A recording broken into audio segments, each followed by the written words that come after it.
Jonathan Edwards, certa vez, ele tinha um problema de pulmão muito grave. E ele partiu para o Senhor em função dessa enfermidade, aos 55 anos. E ele estava cavalgando numa floresta, como ele fazia habitualmente. Respirar um ar puro pela manhã, em função do seu problema pulmonar, e não apenas disso. Todas as manhãs ele retirava um tempo nesse bosque para a oração. Então ele registra no seu diário que ele arriou o seu cavalo, montou e foi em direção ao bosque. Num dado lugar no bosque, sozinho ele parou, desceu do seu cavalo e iniciou o seu tempo específico de comunhão, de meditação diante do Senhor. E ele diz que num determinado momento ele foi inundado de tal forma que então ele se prostrou no chão e ele registra: e eu me banhei em lágrimas. E eu me banhei em lágrimas. Ele disse: até onde eu posso julgar, isso durou em torno de 1 hora. E ele disse assim: e ao término desse tempo, o meu desejo era ser aniquilado.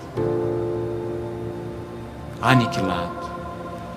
E deixar esse tempo e voltar para as coisas comuns, para mim parecia um sentimento assombroso, terrível. Oh, irmãos, quanto nós precisamos conhecer de novo dessas coisas. Sabe como nós costumamos, de modo geral, chamar isso? Pentecostalismo.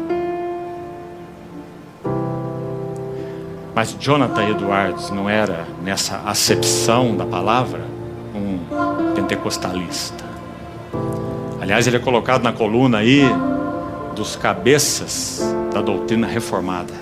Um grande pregador reformado, como ele é chamado assim, não é? Por alguns. Sobretudo, Jonathan Edwards foi um homem de Deus, que amava o Senhor e que conheceu as visitações do Senhor pelo seu Espírito em sua vida. De tal forma que seu caráter foi todo forjado. Ele escreve uma obra que é o seu clássico, chamado Religious Affections, afetos religiosos. Não é maravilhoso?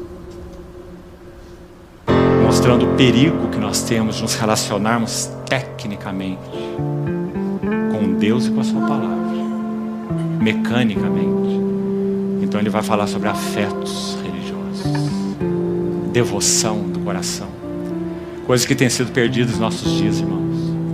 Nós somos resultados de iluminismo. Penso, logo existo. Isso tem causado um mal terrível para os nossos corações. Nós temos limitado o Espírito Santo e temos tratado a palavra de Deus de maneira mecânica. Que o Senhor nos ajude nesse assunto das devoções do nosso coração. Quando George Whitefield começou a pregar, John Wesley, sabe o que a mãe dele disse para ele? Eu não sei porque toda essa confusão. Eu não sei porque todo esse entusiasmo. Sua mãe disse para ele: por que todo esse entusiasmo? E lembre-se que essa mãe era nada menos que Susana Wesley. Por que todo esse entusiasmo? Sabe que entusiasmo era esse? John Wesley foi tirado de uma condição puramente formalista no que concerne a relação com Deus. Formalista. De uma igreja, como era chamada, estatal.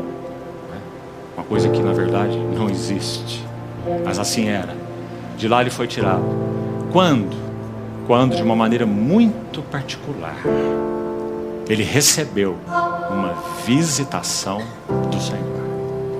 Toda a sua vida foi mudada. E não apenas sua vida, mas a história do século XVIII. Grande avivamento evangélico. Com George Whitefield foi a mesma coisa. George Whitefield foi o primeiro irmão que pregou ao ar livre. Isso era quase uma blasfêmia naquele tempo. Só se podia pregar em lugares chamados consagrados. Mas George Whitefield entendeu que o povo precisava ouvir a palavra de Deus.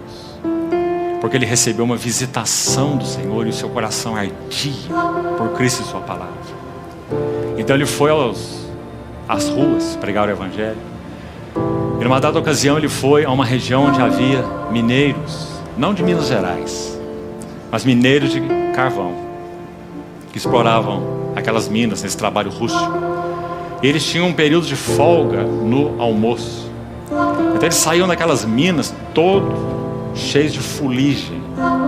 E eram homens rudes, fortes, grandes, trabalho muito rústico. E eles se orgulhavam dessa sua natureza rústica, fortes. Certa vez George Whitefield estava pregando nesse ambiente.